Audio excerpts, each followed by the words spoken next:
అందరికీ నమస్కారం అండి. Welcome to my channel. Telangana రాష్ట్ర వ్యాప్తంగా ఉన్న పెన్షన్దారులందరికీ కూడా రాష్ట్ర ప్రభుత్వం గొప్ప శుభవార్త అయితే చెప్పిందనమాట. మనకి ఈ యొక్క ఆసరా చేయూత పెన్షన్ సంబంధించి కాను నిధులు అనేవి అయితే విడుదల చేయబోతుందన్నమాట. అయితే ఇప్పుడు 4016, 6016 రూపాయలు ఎప్పుడు అందిస్తుంది అన్న దానిపై ఈ వీడియోలో పూర్తి సమాచారం అంతా కూడా తెలుసుకుందామండి. సో ఆసరా పెన్షన్దారులందరూ కూడా వీడియోని అయితే చివరి వరకు అయితే చూడండి. అంతకంటే ముందు చాలామంది వీడియోని అయితే చూస్తున్నారు కానీ సబ్స్క్రైబ్ చేసుకోవడం లేదు.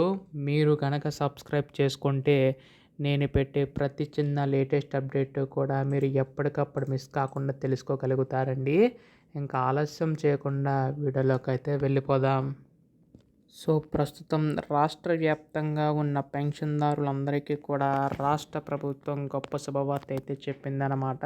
సో ఎట్టకేళ్లకు మనకి ఈ యొక్క పెన్షన్ సంబంధించి కాను నిధులు అనేవి అయితే విడుదల చేయబోతుందండి. అయితే ఇందులో మనకి ముఖ్యంగా చూసుకున్నట్లయితే రాష్ట్ర ప్రభుత్వం మనకి ఈ యొక్క ముందుగా రైతు భరోసా పథకం అనేది తీసుకొచ్చింది కదా, అది కూడా మనకైతే అమలులోకి అయితే చేసుకుంటూ వచ్చిందండి.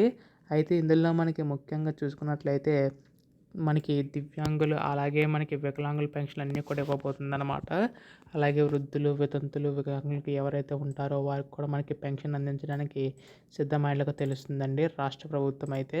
అయితే ప్రస్తుతం దీనికి సంబంధించి కాను రాష్ట్రంలో మనకి ఈ యొక్క 43 లక్షల మంది లబ్ధిదారులు అయితే ఉన్నారండి. అందులో మనకి 5 లక్షల లబ్ధిదారులు దివ్యాంగుల పెన్షన్లు అయితే ఉన్నాయన్నమాట. సో వాటికి సంబంధించి కాను మనకి 4016 రూపాయలు అలాగే మనకి 6016 రూపాయల చొప్పున అయితే అందించబోతుందండి రాష్ట్ర ప్రభుత్వం అయితే. దీనికి సంబంధించి గాను మీరు ఈ కేవైసీ అయితే నమోదు చేయించుకోవాల్సి ఉంటుందన్నమాట. సో ఎవరైతే ఈ కేవైసీ నమోదు చేయించుకుంటారో వారికి మాత్రమే ఈ యొక్క డబ్బులు అనేవి అయితే జమ అవుతాయండి.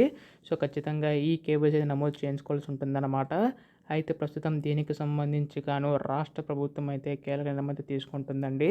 రేపు ఎల్లుండిలోగా దీనిపై అధికార ప్రకటన వచ్చే అవకాశం ఉందన్నమాట. ఎప్పుడు దీనిపై అధికారిక ప్రకటన వచ్చినా మీరు ముందుగా తెలుసుకోవాలనుకుంటే మాత్రం ఛానల్ అయితే సబ్స్క్రైబ్ చేసుకోండి. ధన్యవాదములు. జై హింద్.